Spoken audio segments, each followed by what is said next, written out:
बहुत दिनों पहले की बात है। शांतिपुर में एक बहुत बड़ा जंगल था। उस जंगल में मिनी नाम का एक माँ बंदरिया अपने 2 बच्चों के साथ रहा करती थी। बच्चों में से बड़े का नाम था मिंटू और छोटे का नाम था चिंटू। मिनी अपने बच्चों को बहुत प्यार करती थी और बड़े ही लाड प्यार से उनका पालन पोषण करती थी। वो उन्हें अच्छे अच्छे भोजन भी लाकर दिया करती थी। कुछ महीने पहले ही मिनी के पति की मौत हो गई। तब से वो अपने बच्चों को कभी भी पिता की कमी महसूस नहीं होने दी। देखो मेरे बच्चों, मैं तुम दोनों के लिए केले लाई हूँ। अरे वाह, मजा आ गया। मुझे केले चाहिए, मुझे केले चाहिए।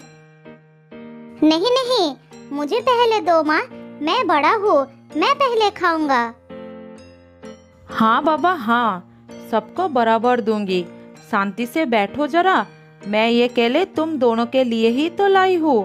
पहले तुम दोनों को खिलाऊंगी, उसके बाद जो बचेगा मैं खाऊंगी। मेरे प्यारे बच्चों, आओ मेरे पास आओ। फिर दोनों बच्चों खाना शुरू करते हैं। खाने के बाद मिंटू अपने माँ से कहता है, माँ, इतने मीठे केले तुम कहाँ से लेकर आती हो? मुझे भी तुम्हारे साथ ले चलो ना माँ, मैं भी मीठे केले लाऊंगा।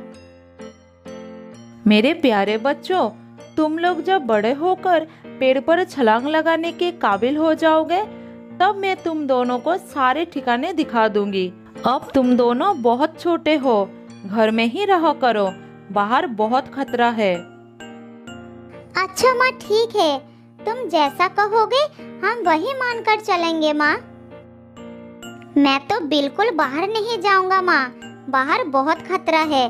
तुम मुझे खाना लेकर दोगे और मैं बैठे बैठे खाऊंगा। लेकिन मेरे बच्चे, मैं तो हमेशा जीवित नहीं रहूंगी। मेरी भी तो उम्र हो रही है। बड़े होने के साथ साथ तुम दोनों को जंगल के सब कुछ सीख लेना होगा, नहीं तो मैं जब नहीं रहूंगी तब मुसीबत में पड़ जाओगे। नहीं माँ, तुम्हें कुछ नहीं होगा।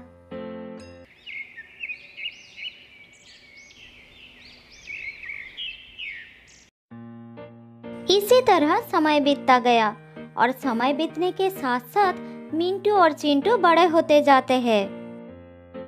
मेरे प्यारे बच्चों, तुम दोनों अब बड़े हो गए हो, इसीलिए मैं चाहती हूँ कि तुम दोनों मेरे साथ चलकर भोजन की तलाश करना सीखो। जंगल के नियम के बारे में जानो, जिससे तुम लोग खुद से अपना भोजन ढूंढकर अपना पेट भर सको। हाँ हाँ माँ, मैं तो कब से जाने के लिए तैयार हूँ। मुझे अभी ले चलो माँ। मैं इस घर के बाहर कभी नहीं गया हूँ। मुझे जंगल देखने का बहुत मन कर रहा है माँ। नहीं माँ, मैं नहीं जाऊंगा। मेरी तबीयत ठीक नहीं लग रही है, तुम दोनों जाओ। अच्छा ठीक है, कोई बात नहीं, मैं तुम्हारे लिए भोजन लाऊंगी। फिर माँ बेटे भोजन लाने के लिए जंगल के तरफ चले जाते हैं और चिंटू घर में बैठकर आराम करने लगते हैं। इसी तरह कुछ और दिन बीत जाता है। चिंटू को इसी तरह बिना हाथ पैर चलाए भोजन मिलने लगा, जिससे वो और भी आलसी हो गया।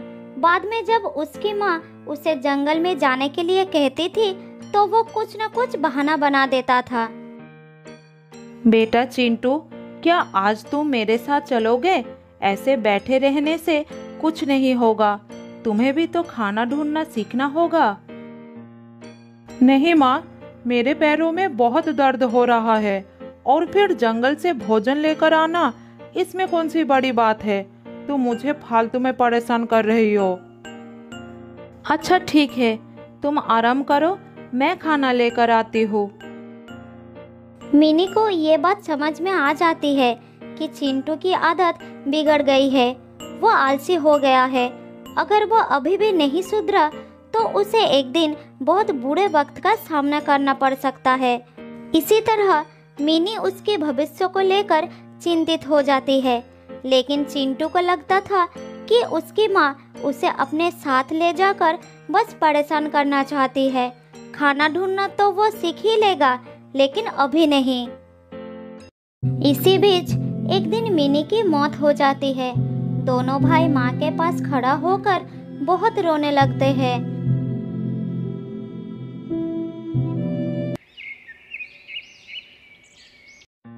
अगले दिन मिंटू अपने भाई को कहता है, देखो भाई, अब हमारी माँ नहीं रही, अब हमें खुद से सारा काम करना पड़ेगा। अरे तुम तो मेरे भाई हो ना, तुम्हारे रहते मुझे किस बात की चिंता है। हाँ, तुम्हारी बात बिल्कुल ठीक है, लेकिन हमें अपना जीवन जीने के लिए अपने पैरों पर खड़ा होना बहुत जरूरी है। मैं कब तक तुम्हारा साथ दूंगा। अरे भैया, ज्यादा ज्ञान मत दो। जंगल से मेरे खाने के लिए कुछ भोजन लाते हो तो तुम इसीलिए अपने आप को बड़ा महान समझने लगे हो। मिंटू को अपने भाई की बात सुनकर बहुत दुख होता है, लेकिन वो उसका साथ नहीं छोड़ पाता, उसके साथ ही रहने लगता है। इधर चिंटू अपने भाई के बातों को अनसुना कर उसी पर आश्रित होकर मजे करने लगता है।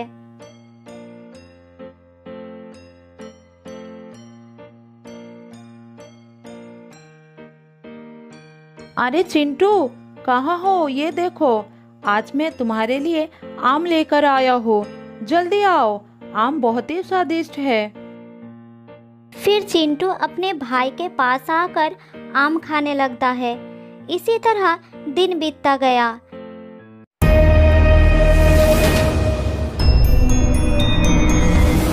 एक दिन उस जंगल में एक बदमाश शेर आता है। जो भी प्राणी उसके सामने आता है उसे वो शिकार कर लेता है। सभी प्राणी डर के मारे अपने अपने घर में छुप जाते हैं। भाई चिंटू, जंगल में एक खतरनाक शेर आ गया है, तुम उससे बचकर रहना।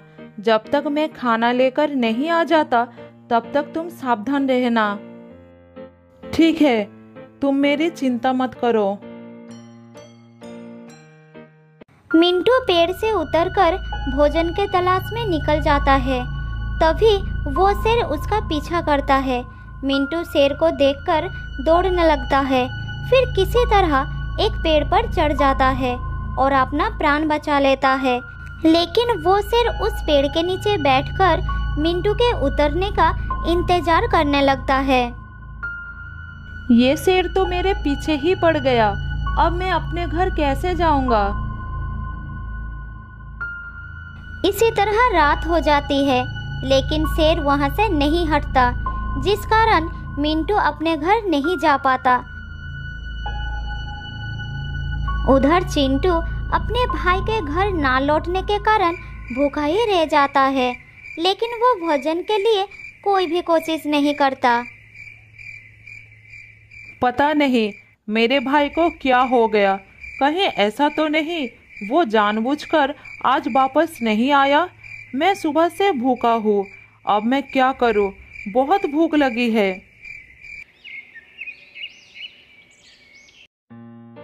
चिंटू पूरी रात ही भूखा रहता है। अगली सुबह मिंटू घर वापस आता है और अपने भाई को खाना देता है। भैया, तुम्हारी वजह से मुझे पूरी रात भूखा ही रहना पड़ा। तुम तो भूखे रहे, मेरी तो जान ही खतरे में थी। अच्छा, ऐसा क्या हुआ तुम्हारे साथ? मिंटू अपने भाई को सारी बात बताता है। फिर उसे कहता है, इसीलिए तो कहता हूँ तुम खुद से कुछ काम कर लिया करो, जिससे जरूरत पड़ने पर बुरे समय का सामना कर सको। अच्छा, ठीक है ठीक है। इसी तरह समय बीतने लगता है। कुछ दिनों में बारिश का मौसम भी आ जाता है और तेजी से बारिश शुरू हो जाती है।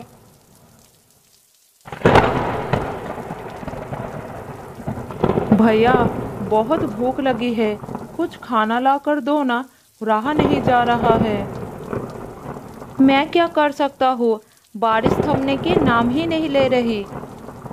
क्या हम बारिश में खाना लाने के लिए जा नहीं सकते हैं?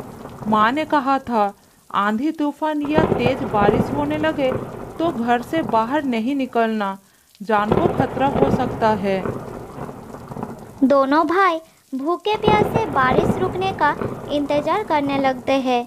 दिन ढलकर रात हो जाती है, लेकिन बारिश लगातार होती रहती है।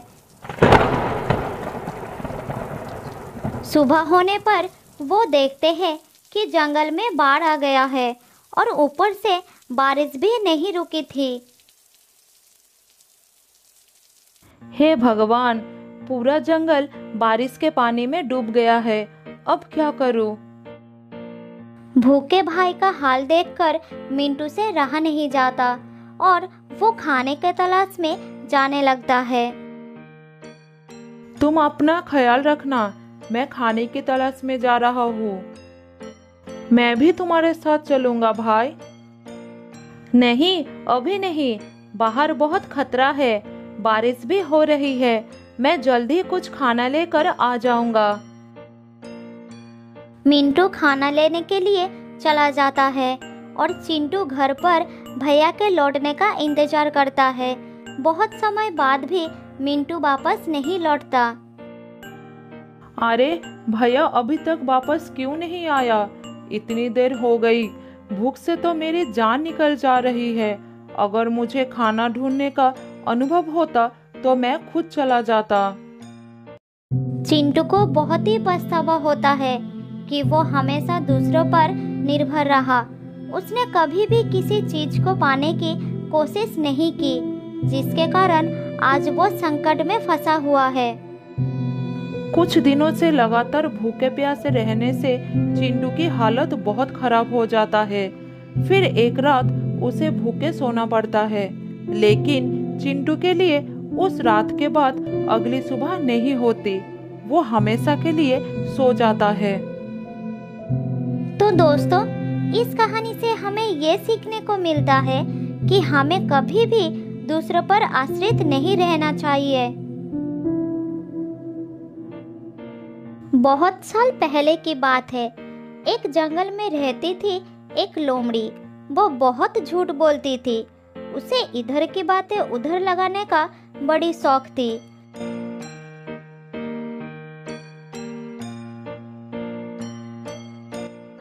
एक दिन लोमड़ी घूमते घूमते एक हिरनी के घर के सामने आ गई।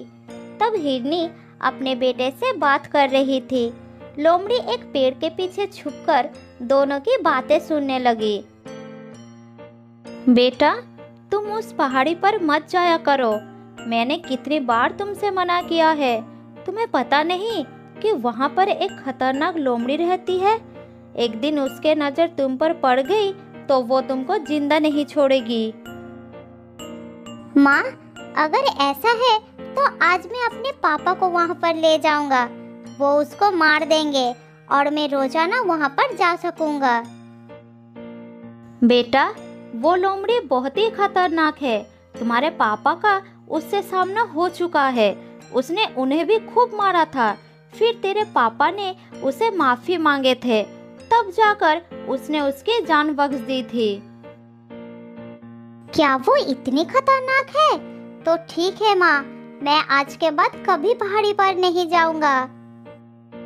अपने बच्चे की बात सुनकर हिरनी खुश हो गई। इधर पेड़ के पीछे से लोमड़ी ने सारी बातें सुन ली। उसने सोचा कि ये बात सबको पता चलना चाहिए। फिर वो वहाँ से चली गई।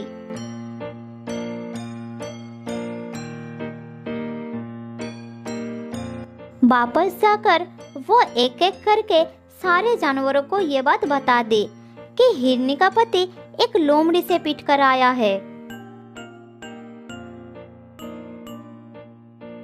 उधर हिरनी का पति जब जंगल में घूम रहा था, तब हर जानवर उसका मजाक बना रहे थे। वो सब यही कह रहे थे कि वो एक लोमड़ी से मार खा कर आया है। यही बात सुन सुनकर उसे बहुत गुस्सा आ गया। तब वो अपने घर पहुंचकर हिरनी के ऊपर बरसने लगा। तुमने लोमड़ी से कहा कि मैं एक लोमड़ी से मार खाकर आया हूँ। यही बात उसने पूरे जंगल में फैला दी है। तुमने ऐसा क्यों कहा? पति की बात सुनकर हिरनी ने उसे सारी बात बताई। अरे सुनो सुनो, गुस्सा मत करो, मैंने सिर्फ हमारे बच्चे को डराने के लिए कह दिया था और वो मान भी गया। मुझे नहीं पता कि लोमड़ी ने ये बात कब सुन ली। ये सुनकर हिरनी का पति लोमड़ी के पास गया और उससे बोला,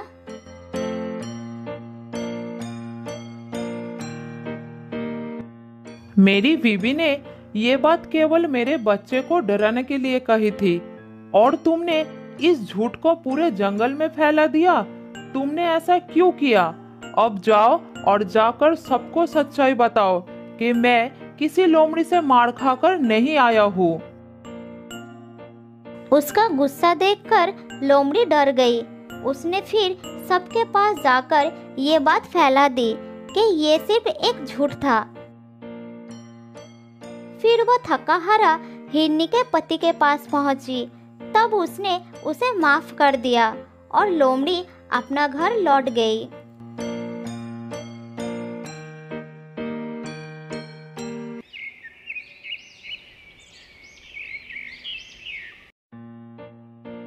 ऐसा ही कुछ दिन लोमड़ी चुपचाप रही, लेकिन अभी भी उसका ये आदत छूटी नहीं थी। फिर से वो जंगल में घूमने लगी।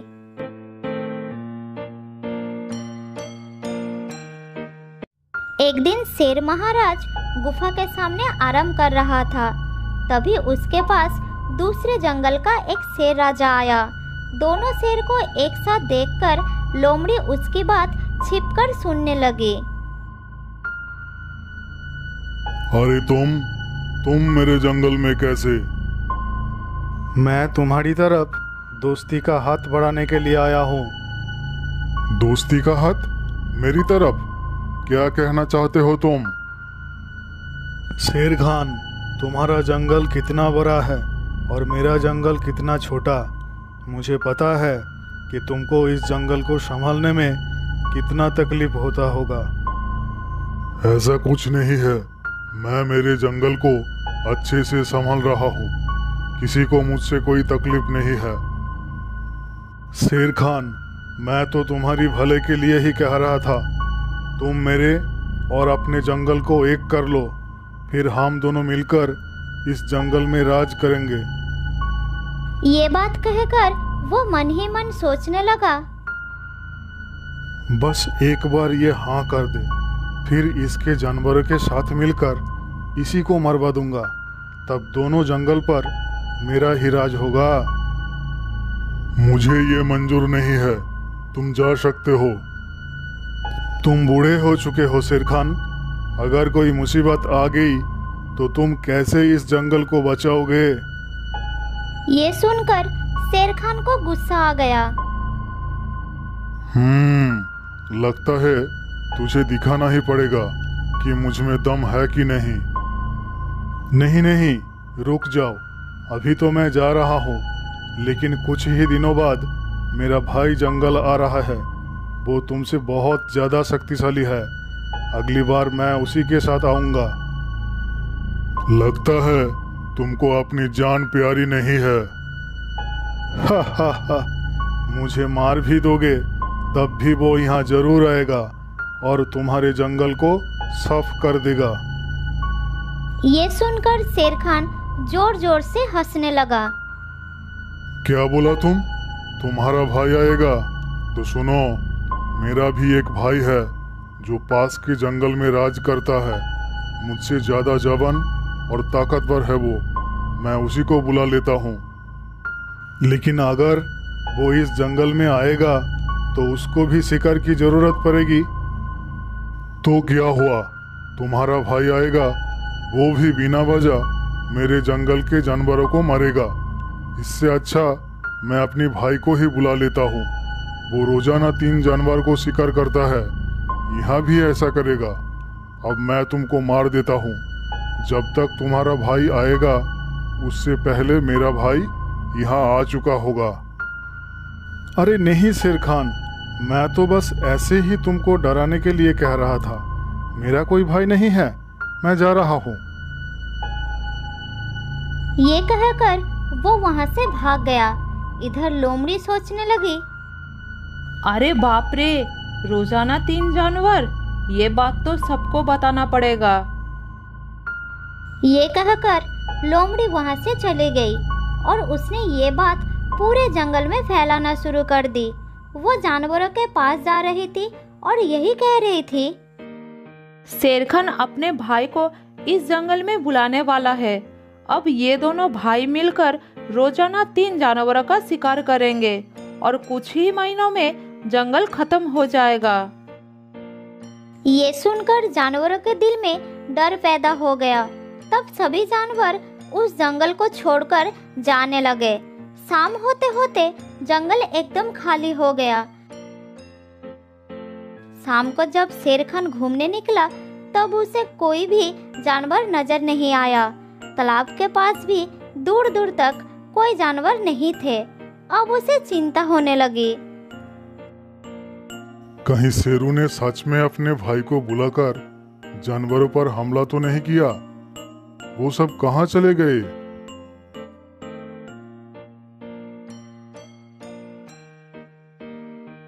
थोड़ी दूर जाने के बाद शेरखान को बहुत सारा पैरों के निशान नजर आया जो जंगल के बाहर के तरफ जा रहा था। फिर वो उसी रास्ते से भागना शुरू कर दिया।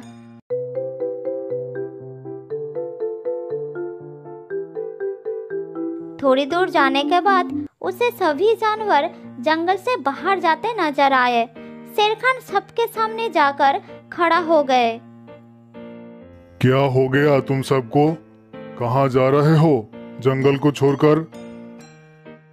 थोड़ी देर तो कोई कुछ नहीं बोला। फिर हाथी ने हिम्मत करके कहा, वहाँ रुककर मौत का इंतजार करने से अच्छा है कि हम यहाँ से चले जाएं। मौत का इंतजार? तुम लोग क्या कहना चाहते हो? हमें पता चल चुका है कि तुम अपने भाई को भी इस जंगल में बुलाने वाले हो, जो कि रोजाना 3 जानवरों को खाकर अपनी भूख मिटाता है। जब वो यहाँ पर आएगा तो हम में से ही रोजाना 3 जानवर कम होंगे, तो यहाँ कौन रुकना चाहेगा? तुम लोगों को ये किसने कहा? ऐसा कुछ नहीं होने वाला है। हमें ये सब लोमड़ी ने बताई थी। ये सुनकर शेरखान को बहुत गुस्सा आया और वो गरज कर बोला, लोमड़ी, कहाँ हो तुम? मेरे सामने आओ। ये सुनकर लोमड़ी डर गई। वो जानवरों के पीछे छुपी हुई थी। फिर वो धीरे धीरे सामने आई। तुमने ये झूठ क्यों फैलाई? जल्द ही बताओ, इसके पीछे क्या कारण था? महाराज, मैंने आपको कहते हुए सुनी थी। आप शुरू से कह रहे थे कि आप अपने भाई को बुलाने वाले हैं और फिर रोजाना 3 जानवरों का शिकार किया करोगे। मूर्ख, तुमने ये नहीं सुना शेरू क्या कह रहा था? वो अपनी भाई को बुलाकर इस जंगल पर हमला करने के लिए कह रहा था। इसीलिए उसको डराने के लिए मैंने ऐसा बोल दिया कि मेरा भी एक भाई है। असल में मेरा कोई भाई नहीं है और मैं कभी अपने जंगल को बर्बाद नहीं करूंगा। ये सुनकर सब जानवर खुश हो गए और वापस जंगल की तरफ चल पड़े। सुनो लोमड़ी, आने वाले खतरों से होशियार रहना अच्छी बात है, लेकिन पहले पता कर लेना चाहिए कि खबर सही भी है या नहीं। बिना पता किए किसी भी बात को फैलाना अफवाह होती है और अफवाह फैलाने से हमेशा नुकसान ही होती है। ये सुनकर लोमड़ी को अपनी गलती का एहसास हो गया। फिर उस दिन के बाद उसने अफवाह फैलाने की आदत हमेशा के लिए छोड़ दी।